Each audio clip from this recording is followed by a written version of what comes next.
Hello friends, आज मैं आपको देखाम ঔটেঙাৰে মাছ কেনেকৈ বনাওঁ। মই এয়া মাছ বজাৰৰ পৰা কাটি অনা হৈছে।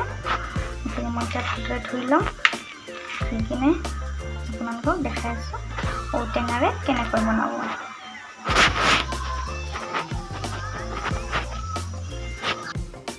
সো ফ্ৰেন্ডছ, মই হালধি নিমখ সানি ল'লোঁ। মাছখিনি ধুনীয়াকৈ ধুই ইয়াতে মই হালধি নিমখ সানি দিলোঁ। এতিয়া মই ঔটেঙাৰে বনাম। দুটা নিদিওঁ আৰু এটাই দিম। চাই থাকক। ফ্ৰেন্ডছ, মই এতিয়া কেৰাহী গৰম হ'বলৈ দিছোঁ। ইয়াতে মই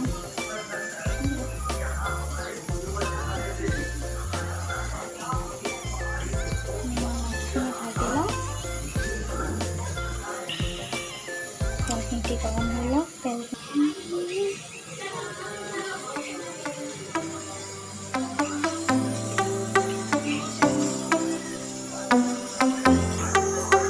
তেল গৰম হৈ গৈছে।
ধুনু বেটাই টিভি চাই আছে। ধুনু বেটাই চকলেট খাই খাই টিভি। কি কৰি আছা তুমি? হয়, কি চাই আছ? ভীম ভীম চাই ভাল পোৱা নেকি তুমি? হয়। চ' ফ্ৰেণ্ডছ, মই ঔখিনি ভালদৰে পতাত থেতালি লৈছোঁ। ভালদৰে থেতালি লৈছোঁ। ডাঙৰকৈ দি দিলোঁ, একো নালাগে। যিহেতু আমাৰ পৰিয়ালত আৱশ্যক, এইখিনি আমাৰ যথেষ্ট হৈ যাব। এনেদৰে মই মাছখিনি ফ্ৰাই কৰা।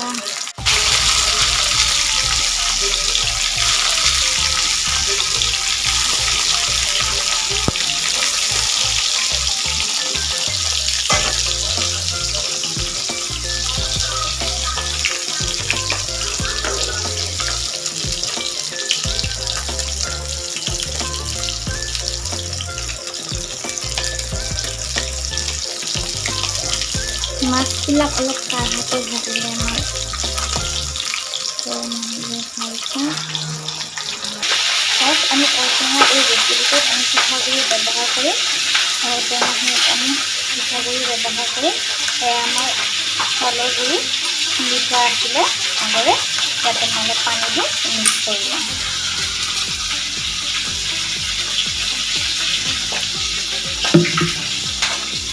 ভালদৰে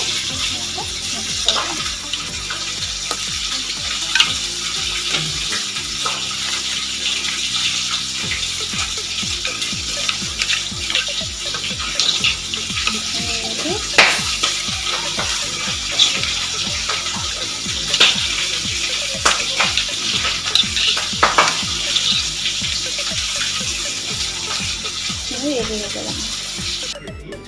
ফ্ৰেণ্ডছ, এতিয়া মই বেলেগ এটা কেৰাহী লৈ ল'লোঁ। ইয়াতে মই মিঠাতেল দি দিছোঁ। ইয়াতে মই এতিয়া শুকান জলকীয়া আৰু সৰিয়হ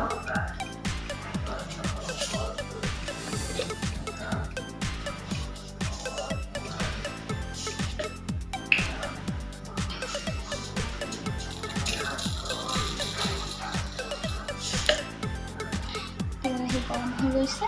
মই এতিয়া দিছোঁ শুকান জলকীয়া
ভাজি কৰি বেছি হোৱা যেন লাগিছে, কিন্তু পিছত চব ঠিক হৈ যাব যেতিয়া আমি ইয়াত পানী দিম।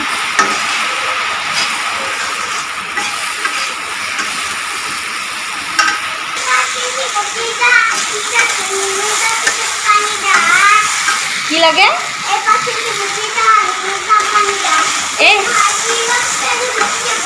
এইটো সেইটো পাত নহয়, এইটো তিতাকেৰেলা পাতহে।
উতলিবলৈ ধৰিছে, উতলি আঞ্জাখন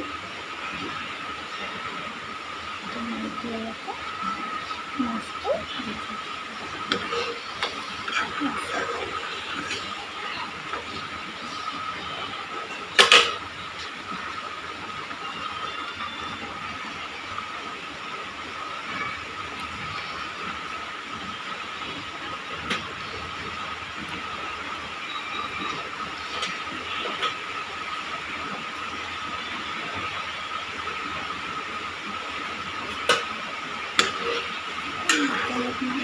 দিলে আমি